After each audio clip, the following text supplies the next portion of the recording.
క్రీస్తునందు సహోదరులారా, ప్రభువైన యేసు క్రీస్తు నామములో హృదయపూర్వక వందనాలండి. ముందుగా ఇంత మంచి సమయం ఇచ్చిన తండ్రి అయిన దేవునికి ప్రభువైన క్రీస్తు ద్వారా కృతజ్ఞతాస్తుతులు చెల్లిస్తున్నానండి. అందరూ బాగున్నారండి? వాక్యం చదువుకొని ప్రార్థన చేసుకున్న తర్వాత పాఠంలోకి వెళ్దామండి.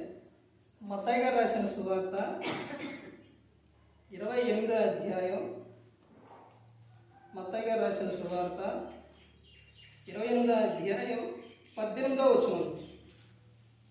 అయితే యేసు వారి యొద్దకు వచ్చి, పరలోకమందును భూమి మీదను నాకు సర్వాధికారం ఇవ్వబడి ఉన్నది. కాబట్టి మీరు వెళ్ళి సమస్త జనులను శిష్యులుగా చేరు, తండ్రి యొక్కయు కుమారుని యొక్కయు పరిశుద్ధాత్మ యొక్కయు నామములోనికి వారికి బాప్తిస్మమిచ్చుచు, నేను మీకు ఏ సంగతులను ఆజ్ఞాపించుతునో వాటినన్నిటినీ గైకొనవలెనని వారికి బోధించు. ఇదిగో నేను యుగ సమాప్తి వరకు సదాకాలం మీతో కూడా ఉన్నానని వారితో చెప్పింది. ప్రార్థన చేసుకుంది. పరలోకమందున్న మా తండ్రి, పరిశుద్ర ప్రేమ గల తండ్రి, గొప్ప తండ్రి యెహోవా, మీ ప్రియకుమారుడు యేసు క్రీస్తు ప్రభువారి ద్వారా కృతజ్ఞతాస్తుతులు చెల్లిస్తున్నాము నాయన. ఆరాధన క్రమం అంతట్లో మీరు నడిపించండి నాయన. వాక్యం బోధించుండగా వినువారు తండ్రి మంచి రోజు తిని వాక్యానుసారం నడిచే భాగ్యం దయచేయండి ఆయన. వాక్యం బోధించుండగా ఈ లోక సంబంధమైన జ్ఞానంతో కాకుండా మీ జ్ఞానంతో మాట్లాడే భాగ్యం దయచేస్తారని మా ప్రభువైన యేసుక్రీస్తు నామములో వేడుకుంటున్నాం తండ్రి. ఆమేన్. ప్రభువైన యేసుక్రీస్తు నామములో హృదయపూర్వక వందనాలండి. దేవుని కుమారుడు యేసుక్రీస్తు ప్రభువారి లోకానికి వచ్చిన తర్వాత పరలోక రాజ్యం సమీపిస్తుంది కనుక మారు మనసు పొందమని ప్రకటింప మొదలుపెట్టారు. అంశం పాఠం పేరు. ఎందుకంటే ఈ పాఠం పేరు చెప్పకపోతే నేను యూట్యూబ్లో పెట్టేటప్పుడు ముందు నాకు తెలియట్లా. నాకు అది ఏమవుతుందంటే ఇంకా ముందుకెళ్ళిపోయిన తర్వాత పాఠం పేరు చెప్తే ఇది ఎక్కడుందే ఎక్కడ చెప్పారా అని నాకు అర్థం అట్లా. ముందే పాఠం పేరు చెబితే స్టార్టింగ్లో మొత్తంలోనే అర్థమైంది. అందుకని ముందే చెబుతున్నా పాఠం పేరు. సగానికి వెళ్ళిన తర్వాత అయినా ఎక్కడికి వెళ్ళిన తర్వాత అయినా ఎక్కడ చెప్పాను పాఠం పేరు అనేది అర్థం. ఈ హెచ్చరిక మాటలు గద్దింపు ఇవన్నీ చెప్పిన తర్వాత చెబితే అది అర్థం. అందుకనే పాఠం పేరు ముందే చెబుతున్నా. పాఠం పేరు ఏంటంటే సంఘంలో సేవకుడు ఉన్నప్పుడు, సంఘంలో సేవకుడు ఉన్నప్పుడు లేనప్పుడు ఎలా ఉండాలి, ఎలా ఉండదు. సంఘంలో సేవకుడు ఉన్నప్పుడైనా లేనప్పుడైనా ఎలా ఉండాలి, ఎలా ఉండకూడదు. ఇదే పాఠం. ఎలా ఉండాలి?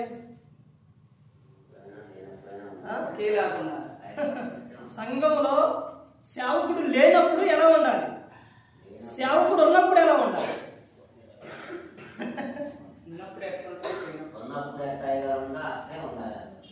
అదే బైబిల్ గ్రంథంలో ఒక 7 రెఫరెన్స్లు చూసి 7 రూపాయల రెఫరెన్స్లు చూసేసరికి టైం అయిపోయింది.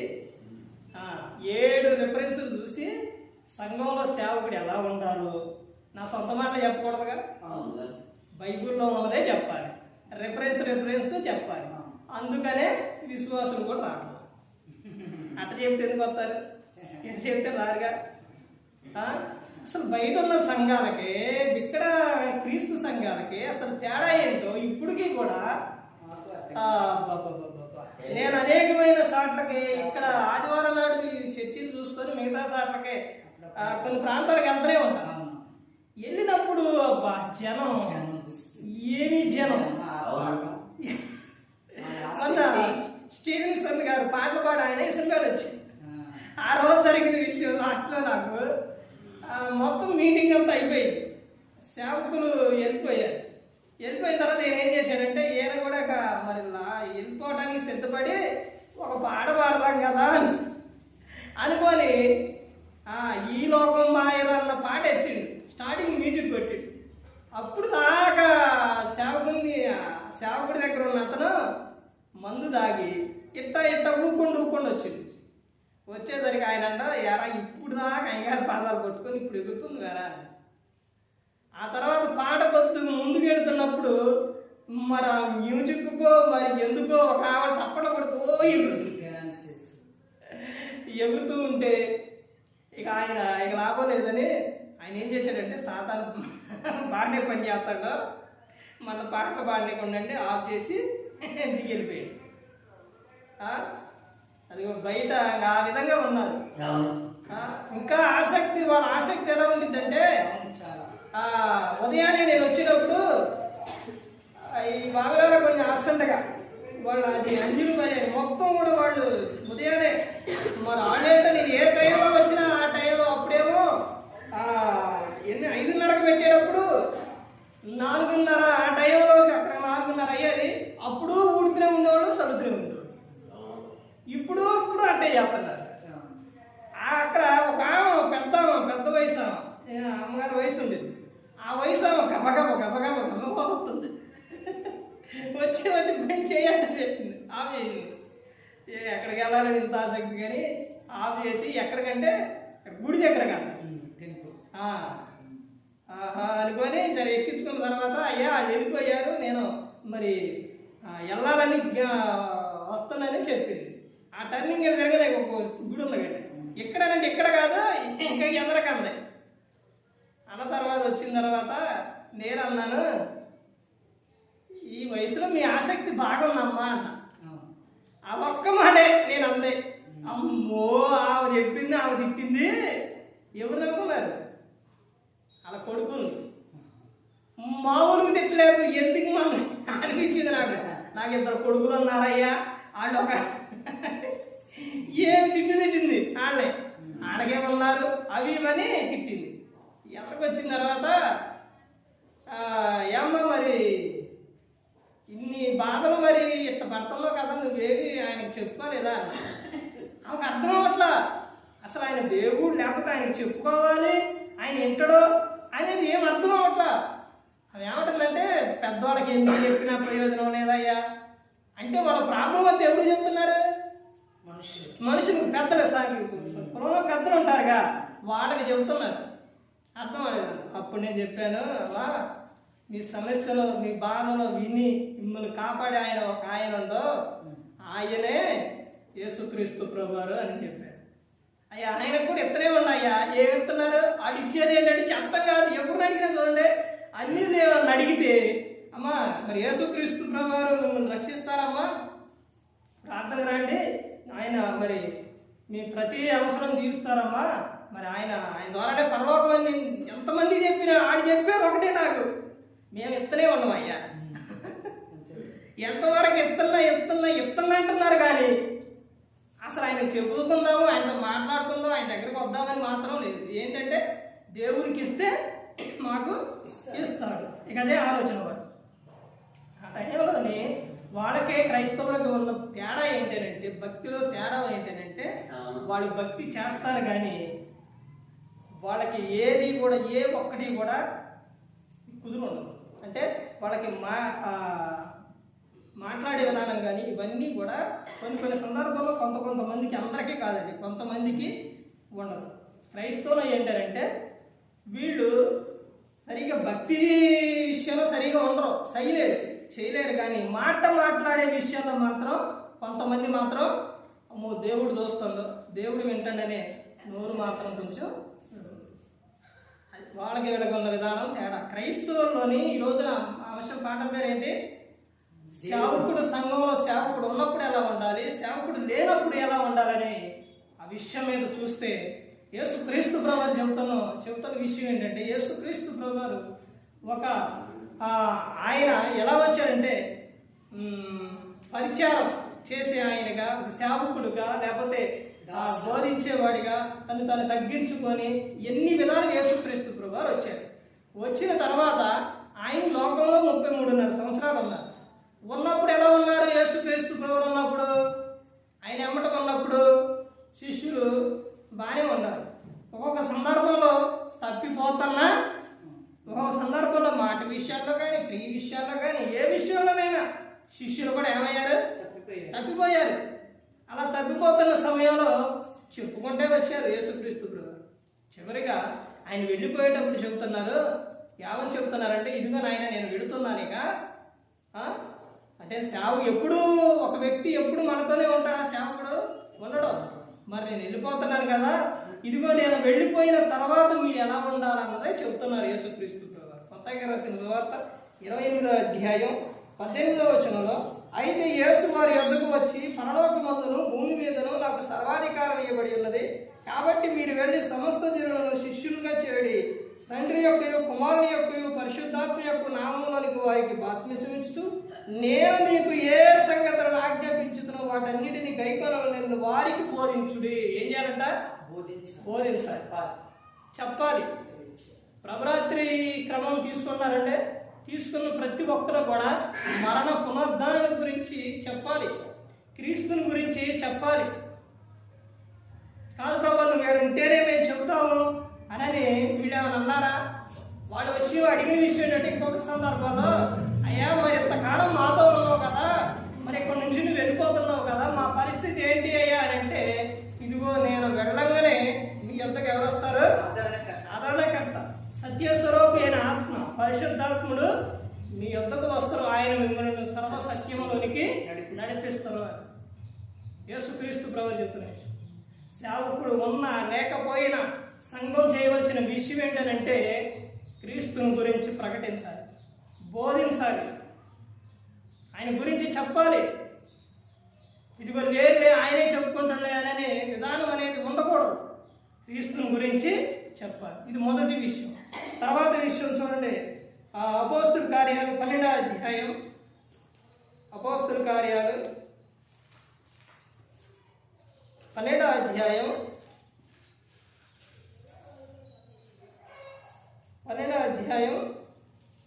1వ వచనం నుంచి చూడండి.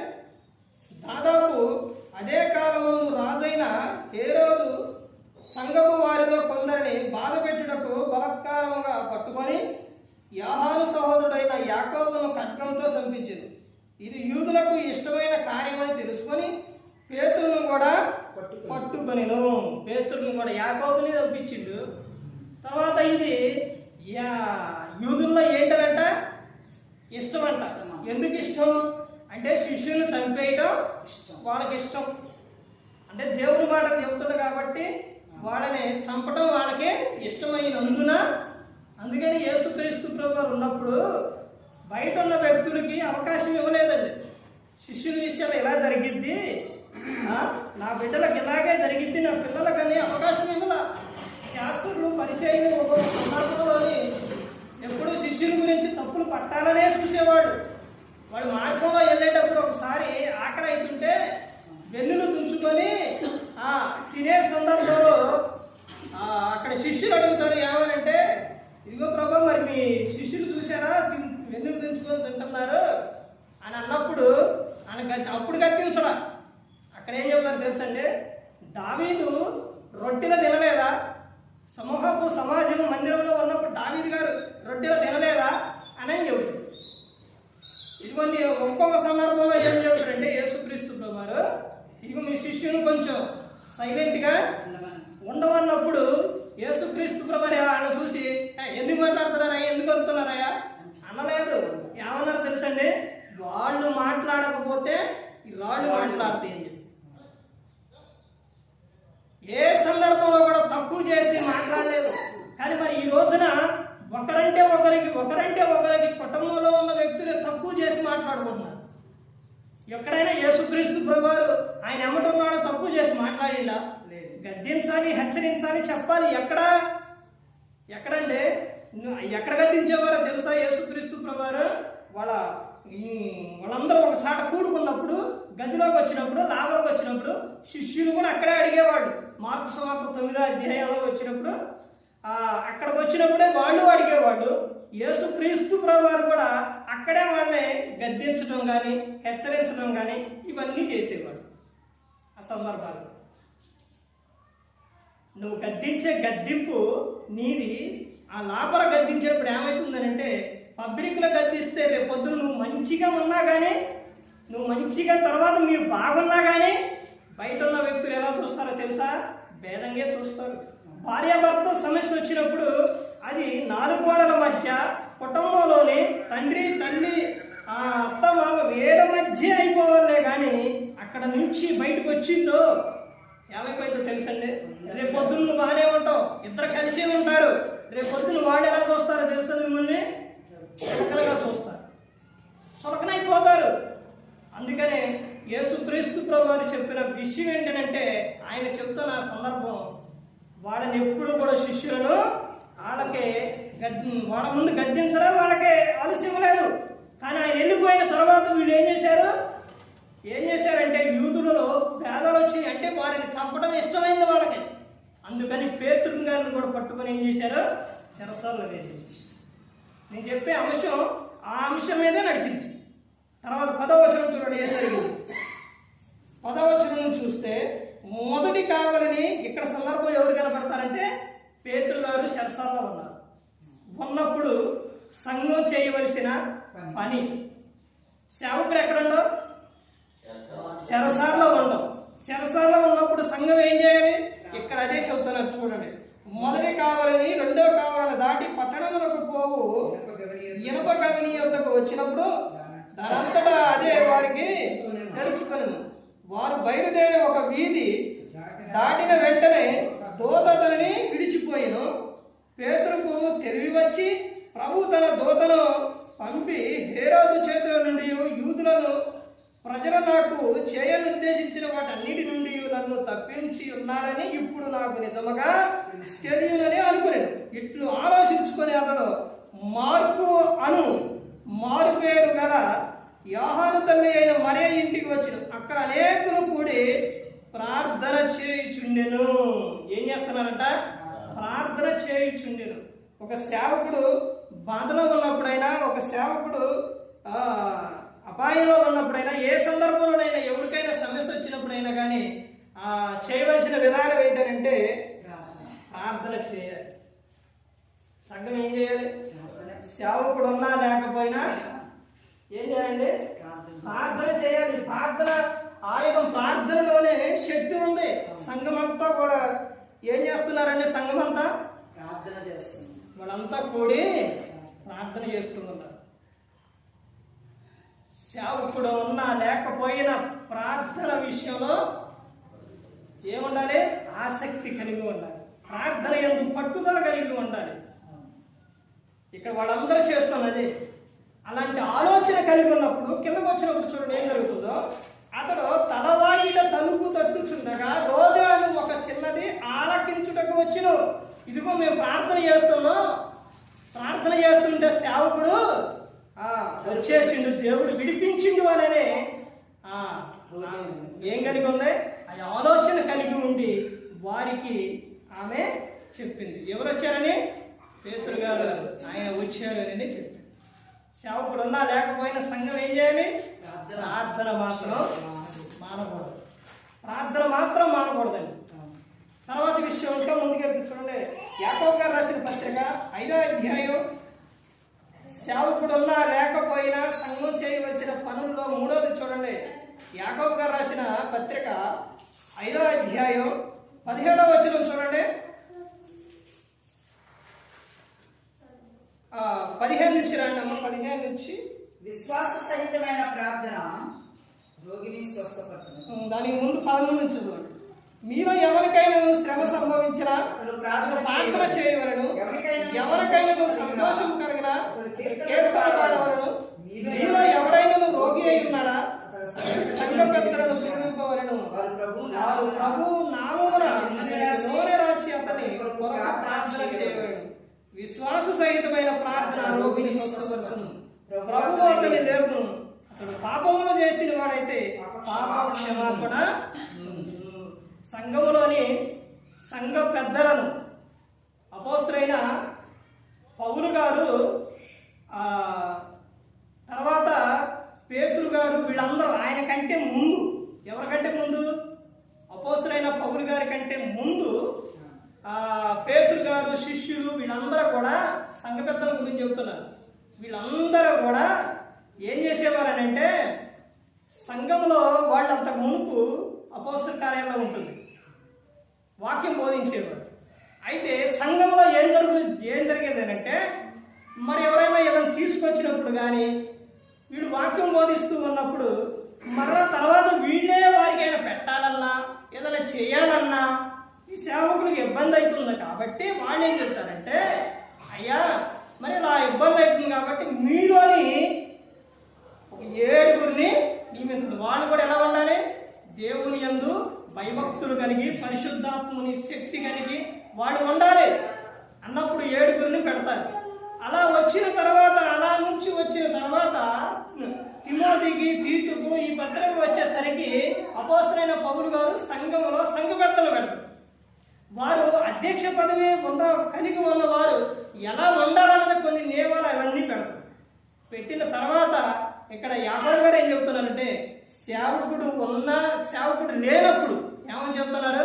మీలో ఎవరికైనా శ్రమ సంభవించిన, అనారోగ్యం ఉన్న, రోగి ఉన్న వారు ఏం చేయాలి? సమయానికి సేవకుడు లేడు కాబట్టి సంఘ పెద్దను పిలిచి ప్రార్థన చేయించాలి అని చెబుతున్నారు. అంటే ముందు నువ్వు ఏ విధంగా ఉండాలన్నది అధ్యక్ష పదవి ఉన్నవారు ఏ విధంగా ఉండాలని చెప్పారు. తర్వాత వాళ్ళు అక్కడ సంఘంలో ఎవరైనా కానీ అనారోగ్యం ఉంటే వారిని పిలిచి ఏం చేయాలి? ప్రార్థన చేయించాలని చెబుతున్నారు. తర్వాత ఇంకా ముందుకెళ్తే చూడండి, హెబ్రీయులకు రాసిన పత్రిక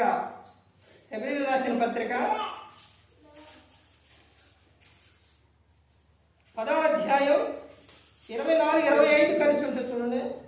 కొందరు మానుకొనుచున్నట్టుగా సమాజంగా కూడుట మానక ఒకరికొకడు హెచ్చరించుచు ఆ దినము సమీపించడం మీరు చూచిన కొలది మరీ ఎక్కువగా ఇలాగూ చేయొచ్చు, ప్రేమ చూపుటకును సత్కారములు చేయుటకును ఒకరికొకడు పురుకొల్పవలని ఆలోచిద్దాము. సేవకుడు ఉన్నా లేకపోయినా సంఘం చేయవలసిన పని ఏంటి? పురుకొల్పాలి, సమాజంగా కూడుకోవాలి, దేవుని మందిరానికి రావాలి. వచ్చేటప్పుడు ఆ మార్గంలో ఎవరు ఉన్నారో ఉంటే చెప్పాలి, అమ్మా రా, ఎలా ప్రార్థన రా, లేట్ అయిపోయింది రాండి అని చెప్పుకొని పిలుచుకొని రావాలి. అవే చెప్తున్నారు అక్కడ. సమాజంగా కూడుకోవాలి. సేవకుడు ఉన్నా లేకపోయినా ఏం చేయాలంటే ప్రేమ చూపించాలి నువ్వు అని చెప్తున్నారు. ప్రేమ కలిగి ఉండాలని చెబుతున్నారు. తర్వాత ఇంకా ముందుకెళ్తే చూడండి, పేతురు గారు రాసిన మొదటి పత్రిక. సేవకుడు లేనప్పుడు వీళ్ళు చేస్తున్న చూడండి ఏ విధంగా ఉందో. పేతురు గారు రాసిన మొదటి పత్రిక 4వ అధ్యాయం 3వ వచనం. మనం పోకిరి చేష్టలు, దురాశలు, మద్యపానము, అల్లరితో కూడిన ఆటపాటలు, త్రాగుబోతుల విందులు, చేయదగిన విగ్రహ పూజలు మొదలైన వాటి యందు నడుచుకొనుచు అన్ని జనుల ఇష్టం నెరవేర్చుచుండుటకు గతించిన కాలమే చాలిక. ఇవన్నీ కూడా నువ్వు క్రీస్తులోకి రాకముందు అన్ని జనుల ఇష్టం నెరవేర్చును. అల్లరితో కూడిన ఆటపాటలు, తాగుబోతు విందులు, విగ్రహ పూజలు, నీ ఇష్టానుసారంగా జీవించును. ఇవన్నీ చేసిను. ఇప్పుడు క్రీస్తులోనికి నువ్వు వచ్చిన తర్వాత ఏమని చెప్తున్నారు? నువ్వే విధంగా ఉండాలి? మరలా గతించిన కాలమిక చాలేక ఇక వద్దు అని చెబుతున్నాడు. సేవకుడు ఉన్నప్పుడేమో భక్తిగా ఉండి, సేవకుడు లేనప్పుడేమో భక్తిగా లేకపోతే దేవుడు చూడట్లేదా? ఎవరికి భయపడాలి నువ్వు? కీర్తనలు 139వ కీర్తన, అక్కడ మొత్తం ఏమనుంటుందో తెలుసండి? నేను కూర్చుంట, లేచుట, పడుకొనుట, రావులు వెళ్ళుట సమస్తం కూడా ఆయన చూస్తూ ఉన్నాడు. యెషయా గ్రంథంలో 1వ అధ్యాయం అని చెప్తున్నారు తెలుసండి. ఆకాశం ఆలకించు, భూమి చెవి యొగ్గు అని చెబుతున్నారు. అంటే సాక్షులు పెట్టారు. రాళ్లే మాట్లాడుతున్నాయంటే ఇంకొకసారి ఆలోచించండి. దేవుడు అన్నిటినీ, మనిషికి అన్నిటినీ, సమస్తాన్ని సమకూర్చిన ఆయన మనందరికీ కూడా ఏం పెట్టారు? సాక్షులుగా పెట్టారు. ఇవన్నీ మాట్లాడతాయి, ఇవన్నీ చూపిస్తాయి. ఇదిగో ఈ ఊర్లోని తప్పులు చేయడానికి తల్లిదండ్రులు చూస్తున్నారని, లేదా ఫ్రెండ్స్ చూస్తున్నారని పొరుగురికి వెళ్ళి నువ్వు అక్కడ ఎవరు చూడలేదని అక్కడ చేసావు అనుకో, ఎవరు చూస్తున్నారు? ఎక్కడైనా దేవుడు చూస్తారు. ఎక్కడైనా చూస్తుంది. దేవుడు ప్రతి ఒక్క చాట చూస్తూ ఉన్నాడు. ఇవన్నీ సాక్షులుగా ఎవరైతే తెలుసండి? చేసే ప్రతి ఒక్క తప్పు నువ్వు చెట్టు పక్కన చేసినా, లేదా ఇంటిలో చేసినా, రహస్యంగా చేసినా, లేకపోతే ఎక్కడ చేసినా కానీ ఇవన్నీ బయటకు వస్తాయి. ఎప్పుడు వస్తాయి? క్రీస్తు న్యాయపీఠం ఎదుట నిలబడ్డప్పుడు నువ్వు ఎక్కడైతే ఉన్నావో ఏమేం చేసావో మొత్తం ఈ దేహంతో జరిగించిన ప్రతి ఒక్క దానికి లెక్క చెప్పాలి. అల్లరితో కూడిన ఆట పాట. ఈ రోజున పండుగలు వస్తున్నాయనంటే అంటే క్రిస్మస్, జనవరి క్రైస్తవులకు అవేకండి. అవి వస్తున్నాయనంటే ఏం చేస్తున్నారు? ఆట పాట అవి కావాలి. అవి ఒక్కరోజే కండి, అవి ఒక్కరోజే ఉండిద్ది. అంత భక్తి అంతా చేసి 365 రోజులు, ఎన్ని రోజులు? 366 రోజులు కదండి. ఆ 365 రోజులు నువ్వు భక్తి చేసి ఒక్క రోజు గల పాపం చేయి, పరలోకం ఇస్తారా? ఇవ్వడో. అర్థమైందండి? ఒక్క రోజే కదా, ఆ కసేపే కదా అనుకుంటాం మేము. దేవుడు ఊకోడండి. అర్థమైందండి? అలాంటి ఏయైనా కానీ సంఘంలోనికి రాకూడదు. అల్లరితో కూడిన ఆటపాటలు కానీ, విందులు కానీ, వినోదాలు కానీ ఇవేవి కూడా సంఘంలోనికి రాకూడదు. దేవుడు సమాధానానికి కర్త కానీ అల్లరికి కర్త కాడు. ఆయన. సేవకుడు వాక్యం చెప్పి సంఘంలో నుంచి వెళ్ళిపోయిన తర్వాత మరలా నేను ఆ ఆట పాట ఇవన్నీ చేస్తానంటే దేవుడు ఊరుకుంటాడంటే ఊరుకోడు. ఒకనాడు ఇలాగే జరిగింది. సేవకుడు లేనప్పుడు ఏం చేశారు ప్రజలు? ఏం చేశారంటే మాకు దేవుడు కావాలి, మాకు చూపించాలి అనేది వాడు చేస్తున్న విధానం చూడండి. నిర్గమకాండం చివరిగా చూడండి. నిర్గమకాండం 32వ అధ్యాయం.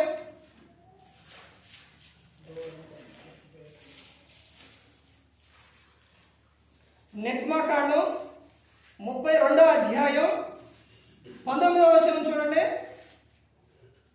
అతడు పాళెమునకు సమీపింపగా ఆ దూడను వారు నాట్యమాడుటను చూచెను. అందుకు మోషే కోపం మండెను. అతడు కొండ దిగువను తన చేతుల నుండి ఆ పలకలను పడవేసి వాటిని పగలగొట్టెను. చూశానండి ఎందుకు అంత పరిస్థితికి వచ్చింది? ఒక్కసారి ఆలోచించండి. ఎంత బాధ కలిగిద్దండి. అసలు వాళ్ళని రక్షించి కాపాడి అన్ని బాధలు పడి వాళ్ళందరినీ తీసుకొచ్చిన తర్వాత వీళ్ళు చేస్తున్న పనికి సేవకుడికి ఎలా ఉండిద్దండి? కోపం రాదండి, బాధ కలగదా? ఎన్ని రోజులండి? 40 రోజులు ఉపవాసం ఉండి దేవుడితో కనిపెట్టుకొని అన్ని రోజులున్న ఆయన అవి తీసుకుని వస్తుంటే వీళ్ళు చేసిన పనికి ఏమొచ్చింది? ఆయనకి కోపం వచ్చి ఏమైంది? దేవుని పగలగొట్టేసింది. ఎందుకంత కాడికి వచ్చింది? అసలు 40 రోజులు ఉన్నప్పుడు ఎలా ఉండుంటాడు? వస్తుంటే మొహాన్ని చూడలేకపోయారు, నిశ్చేసారట. అలాంటి ఆయనకి ఏం తెప్పించారు? కోపం తెప్పించారు. అంటే వీళ్ళు చేసుకున్న పని చూడండి. అంటే వీళ్ళందరినీ నడిపించి అక్కడి నుంచి నాయన నేను వస్తానని చెప్పి వెళ్ళి మరలా తిరిగి వచ్చేసరికి ఏం చేస్తున్నారు ఈ ప్రజలు? అంటే మోషే గారు ఉన్నప్పుడు, సేవకుడు ఉన్నప్పుడు, మోషే గారు ఉన్నప్పుడు ఏం చేశారు? వీళ్ళు బాగున్నారు. నాయన ఇలా నేను ఆజ్ఞ తీసుకొస్తానైనా ఇలా వెళ్తాను నాయన అని మరలా నేను వచ్చే వరకు మంచిగా ఉండవని చెప్పి వెళితే వచ్చేసరికి వీళ్ళు ఏం చేస్తున్నారు? నిందులు. అంటే ఆటలో అసలు చూడండి ఎమ్మటనే సేవకుడు కోపం వచ్చేసింది. వాటిని ఏం చేశారు? పగలగొట్టేసింది. సేవకుడికి ఎప్పుడు కూడా చేసే పనిలోని ఆ విషయమే ఉంటుంది. హెబ్రీ రాసిన పత్రికలు ఏముంటుందో తెలుసండి? సేవకుడు చేసే ఆ పని ఎలా చేయాలంటే ఆనందంతో చేయాలి, దుఃఖంతో చేయకూడదు, బాధతో చేయకూడదు. అది దీవెన కాదు, అది ఆశీర్వాదం కాదు. అర్థమైందండి? సేవకుడు ఎప్పుడు కూడా సంఘంలో అది ఎలా చేయాలో తెలుసండి? ఆ పని ఆనందంగా సంతోషంగా చేయాలి. నువ్వు చేసే పనులు సేవకుడిని బాధ పెట్టే విధంగా ఉంటే మాత్రం అది ఆశీర్వాదం అనే కాదు. మోషే గారు ఎంతో బాధపడ్డారు. మరలా దేవుడు పిలిచి మరలా అవి రాసి ఇచ్చారు. ప్రతి ఒక్కరు గమనించుకోవాలి. సంఘంలో సేవకుడు ఉన్నప్పుడు నువ్వు ఎలాగైతే ఉంటావో సేవకుడు లేనప్పుడు కూడా అదే భక్తిలో నువ్వు ఉండాలి. అది ప్రతి ఒక్కరు గమనించుకోవాలి. ఈ విషయాలు చాలా సంఘాల బయట చెప్పినా ఒక విషయం ఏంటంటే గమనించుకోండి. కాలుకి ఏదైనా దెబ్బ తగిలి నయ్యిందని అంటే డాక్టర్ దగ్గరకు వెళ్ళినప్పుడు నీకు నొప్పి కలిగిద్దని పోనీలే ఏం కాదులే అని పైన తుడిచి దాని మీద మందేసి నొప్పి దగ్గర కూడా కట్టు కట్టి నిన్ను పంపిస్తే అది ఏమైపోతుంది? తర్వాత నువ్వు నొప్పి అని మరలా వెళ్ళేసరికి ఏమంటాడు? సెప్టిక్ అయిపోయిందని. కారణం ఏముంది? దానికి సరైన ట్రీట్మెంట్ వేయలేదు. నీకు నొప్పి కలుగుతుందా కదా అని దానికి ఆ ఇంజెక్షన్ ఇవ్వకుండా సరైన మందు ఇవ్వకుండా చేస్తే ఏమైపోయింది? ఈ కాలు ఎక్కువైపోయింది. అర్థమవుతుందండి? అలాగే సంఘములోని కూడా ప్రతి ఒక్కరు గమనించుకోవాలి. నువ్వు ఎవరైనా సరే ప్రతి ఒక్కరు కూడా దేవుని మాట ప్రకారంగా, ఆయన ఆజ్ఞ ప్రకారంగా ఆయన చెప్పినట్టు చేయకపోతే నరకమేనండి, భయంకరంగా ఉంటుంది. అర్థమవుతుందండి? దేవుడు చెప్పిన విషయాల్లో, చేసే పనుల్లో ప్రతి ఒక్క విషయంలో ఏ విషయంలో రాజీ పడడం. అర్థమవుతుందండి? పోనీలే నా బిడ్డేగా పోనీలే అని అనుకోడు. ఇప్పుడు ఈ రోజున రక్షకుడిగా ఉన్న ఆయన తర్వాత ఏమైతురు తెలుసండి? శిక్షకుడు అయితురు. ఈ రోజు నిన్ను కాపాడే ఆయన ప్రతి ఒక్కరు గమనించుకోవాలి. నిన్ను కాపాడే ఆయనే, నిన్ను రక్షించే ఆయనే, నిన్ను ప్రేమించే ఆయనే రేపు పొద్దున ఏమైతుందో తెలుసా? ఈ రోజున నువ్వు గొర్రెపిల్ల స్వభావంతో వచ్చిండు కదని, అంటే లక్షణం కలిగి ఉండ కదా అని నువ్వు ఆయన మాట వినకపోతే రేపు యోగోత్తరం సింహం అయింది. ఆ రోజున ఈ రోజున కౌగిలించుకున్న ఆయనే, ఈ రోజున నువ్వు ప్రేమగా చూసిన ఆయనే రేపు పొద్దున వెళ్ళి అట్టెళ్ళి కౌగిలించుకున్న సింహాన్ని. ఇప్పటికైనా అర్థమైందండి? ఈ రోజున నువ్వు ఆయన మాట వినకుండా నువ్వు నీ ఇష్టానుసారంగా ఏమనడా అనుకుంటావు యేసుక్రీస్తు ప్రభువాని. ఒక విషయం తెలుసండి, ముగ్గురు గురించి బైబిల్ గ్రంథంలో ఉంది. ముగ్గురు గురించి చెప్పి నేను ముగిస్తాను. ఆ ముగ్గురు విషయాలు ఏంటంటే, తండ్రి అయిన దేవుడు, రోషం గల దేవుడు. ఇశ్రాయేలు ప్రజలు తెలుసండి, ఐగుప్తులో నుంచి ఇశ్రాయేలు ప్రజలు విడిపించినప్పుడు వాడు మొరపెట్టుకున్నప్పుడు నిర్మకాండం కానించి ఉంటుంది. వాడు మొరపెట్టినప్పుడు దేవుడు ఏం చేసిండు? ప్రవక్తను పంపించిండు. వాళ్ళందరిని విడిపించిన ఆయన అరణ్య ప్రాంతానికి వచ్చిన తర్వాత వాడికి ఏమైతే కావాలో అవన్నీ ఇచ్చిండు. మాంసము, పూరేళ్ళు, లేకపోతే అన్న, మరణ ఇవన్నీ ఇచ్చిండు. ఇచ్చిన ఆయనే కొరింథీయులకు రాసిన మొదటి పత్రిక 10వ అధ్యాయంలో ఏమనటం తెలుసండి? అన్ని ఇచ్చిన ఆయనే వాడు చేసిన తప్పుకు ఏం చేసిండు? సనగటం, గొనకటం, వ్యభిచారం ఇవన్నీ చేసిండు. వారు చేసిన తప్పులకు మొత్తాన్ని తీసేసిండు. ప్రేమ చూపించిన ఆయనే తప్పు మాట వినకపోతే ఏం చేసిండు? మొత్తాన్ని తీసేసిండు. తర్వాత పరిశుద్ధాత్మ దేవుడు చాలా పవర్ఫుల్. యేసుక్రీస్తు ప్రభువే చెప్పారు పరిశుద్ధాత్మని గురించి. ఏమని చెప్పారు? మనిషి కుమారునికి విరోధంగా మాట్లాడేవానికి పాపక్షమాపణ ఉంది, కానీ పరిశుద్ధాత్మనికి వ్యతిరేకంగా మాట్లాడేవానికి ఈ యుగబంధన రాబో యుగబంధన పాపక్షమాపణ లేదు అని చెప్పారు. అపోస్తుల కార్యం 5వ అధ్యాయం 1వ వచనం నుంచి పరిశుద్ధాత్ముడిని మోసపుచ్చితే జరిగే విషయం ఏంటో అక్కడ జరుగుతుంది. అనానీయ సఫీరా విషయం. అబద్ధం ఆడారు, వెంటనే ఇదైపోయారు. తర్వాత ఎవరు? మూడాయన యేసుక్రీస్తు ప్రభువు. ఏంటంటే మరి ఇప్పుడు రాకలేదా శిక్ష? అంటే శిక్ష రాకుండా ఉండదు. ఎలా వస్తుందో తెలుసండి? ఇప్పుడు ఎందుకప్పుడు వెంటనే శిక్ష అమలు చేశారు, ఇప్పుడు అమలు చేయట్లేదు అని అంటే, ఇప్పుడు ఎందుకు రావట్లేదు అని అంటే, ఇప్పుడు అవకాశాలు ఇస్తాం. ఎందుకో తెలుసండి? ఆజ్ఞాన కాలంలో దేవుడు చూచి చూడనట్టుగా వదిలిపెట్టాడు, కానీ ఇప్పుడు అంతలో మారు మనసు పొందాలి అని. తర్వాత ఆయన అక్కడ ఎందుకు ఆలస్యం చేస్తున్నారని అంటే, పేతురు గారు రాసిన పత్రికలో ఉంటుంది, అందరూ కూడా ఏం పొందాలి? మారు మనసు పొందాలని అందరి పట్ల దీర్ఘశాంతం చూపిస్తున్నారు. ఇప్పుడు దేవునికి నరునికి మధ్యవర్తిగా ఉన్న ఆయన ఎవరు అంటే యేసుక్రీస్తు ప్రభువు. శిక్ష వెమ్మటనే రావట్లేదు అని అంటే నువ్వు మారు మనసు పొందుతుందని, మారకమని నీకు అవకాశాలు ఇస్తాను. కానీ శిక్ష అయితే పోదు, మారకపోతే శిక్ష అయితే పోదు. చెబుతున్నానుగా, కంపల్సరీగా ఉన్నది చెబుతున్నాను. ఎలా పోదు అని అంటే, నువ్వు ఈ లోకంలో ఉన్నప్పుడే, నీ దేహంలో ఆత్మ ఉన్నప్పుడే నువ్వు మారితే, మారు మనసు పొందితే, క్షమాపణ కోరుకుంటే పరలోకం చేస్తావు. అలా కాకుండా నీ ఇష్టానుసారంగా జీవిస్తే ఈ లోకం విడిచినప్పుడు తీర్పు తీర్చేది ఆయనే. మొన్న ఆదాన కొడుకులో మొదటిగా చదివించింది ఆయనే, చదివించింది ఆ వాక్యమే. ఎవరికి భయపడాలి? ఆత్మను దేహమును రెండింటిలో కలిపి నరకంలో పడవేయగల శక్తి గల వానికే మీరు మరీ ఎక్కువగా భయపడాలి అని చెప్తాను. భయపడాలి, ఆయనకే భయపడాలి. నాకు నేను నా ఇష్టానుసారంగా జీవిస్తా, ఎవరు చూడట్లేదులే. యేసుక్రీస్తు ప్రభువారు ఏంటి? కరుణామయుడు, దయామయుడు, ప్రేమామయుడు. ఇవన్నీ మయుడన్నీ ఎక్కడే. అర్థమవుతుందండి? ఈ దేహంలో ఆత్మలంతసేపే. దేహంలో ఆత్మ బయటకు వచ్చిన తర్వాత నువ్వు ప్రభువా అన్న కాపాడు, నువ్వు ఏదన్నా కనుక కాపాడు. ఆ సందర్భమే లాజరు ధనవంతుడు సందర్భం. ధనవంతుడు కేకలు పెట్టిండు, ఎనడేగా. అందుకని ఈ దేహంలో ఆత్మ ఉన్నప్పుడే నువ్వేం చేయాలి? ప్రభువును సొంత రక్షకునిగా నువ్వు అంగీకరించాలి. అందుకని ప్రతి ఒక్కరు గమనించుకోవాలి. సేవకుడు ఉన్నా లేకపోయినా నువ్వు ఎలా ఉండాలి? ప్రేమ కలిగి ఉండాలి.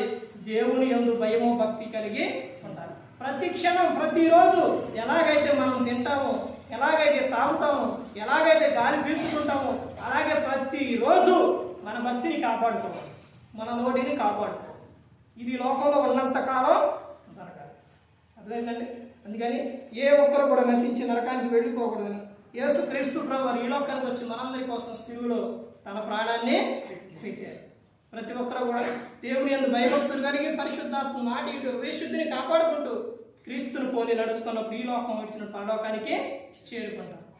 దేవుడు నిన్ను ఎక్కడ నువ్వు ఎలా ఉండాలి? ఆశీర్వాదకరంగా ఉండాలి, నువ్వు ఫలించాలి. పరలోకం విడిచినప్పుడు నాతో పాటు ఉండాలని దేవుడు కోరుకున్నాడు. మరి ఏడు నిలబెట్టి మాట్లాడించిన తండ్రి దేవునికి కృతజ్ఞతాస్తుతులు చెల్లిస్తూ ఇంతవరకు శ్రద్ధగా ఉన్న మీకు ప్రభు పేట నా హృదయపూర్వకంగా చెల్లిస్తూ ఈ మాట ముగిస్తున్న అందరికీ వందనాలు.